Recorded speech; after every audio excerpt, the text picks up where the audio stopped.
So ఇక్కడ హైదరాబాద్లో ఇప్పుడు మీరు అమ్మ ఇద్దరే ఉంటున్నారు. నేను అమ్మ ఇద్దరు అక్కయ్యలు ఇక్కడే ఉంటారు. ఒక ఓకే. అక్క ఊర్లో, ఇద్దరు అక్కలు గవర్నమెంట్ టీచర్స్. హ్మ్. ఒక అక్క ఊర్లో ఉంటుంది, ఒక అక్క ఇక్కడే జాబ్. So okay. చిన్న అక్క ఇక్కడే ఉంటారు. హ్మ్. సో అంటే ఫ్యామిలీలో ఎక్కువ సపోర్ట్ ఎవరన్నా మీకు?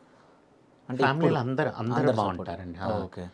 వీళ్ళు వాళ్ళని కాదు, ముగ్గురు అక్కలు మంచి సపోర్టు.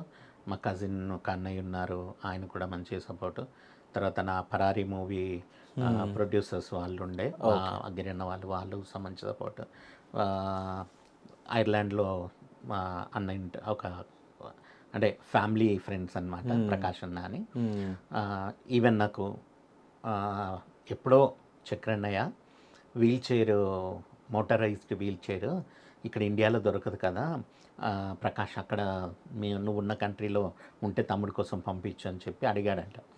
అది గుర్తుపెట్టుకొని అన్నయ్య పోయినాక ఆయన మొన్న ఈ మధ్య ఒక 2 ఇయర్స్ ముందు నాకు ఒక 3 ఇయర్స్ అవుతుంది ఒక వీల్ చైర్ గిఫ్ట్ చేశారనమాట.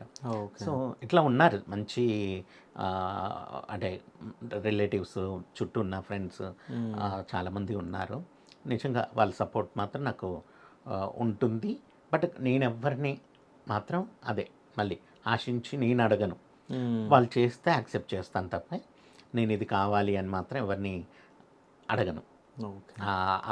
ఎందుకు ఆ ఈగో అంటారో మరి దాన్ని ఏమంటారో నాకు తెలియదు కదా, లేకపోతే అదే ఏమంటారు కదా స్వాభిమానం అంటారు కదా, అదేమో కానీ అడిగైతే తీసుకోలేను నేను. ఓకే.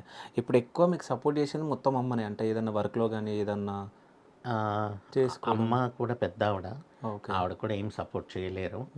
నా పనులన్నీ నేను చేసుకుంటాను. సో వంటకి వంట అమ్మాయి ఉంది. మా సత్య బాగా వండి పెడుతుంది, అన్నీ మంచిగా. పని అమ్మాయి ఉంది.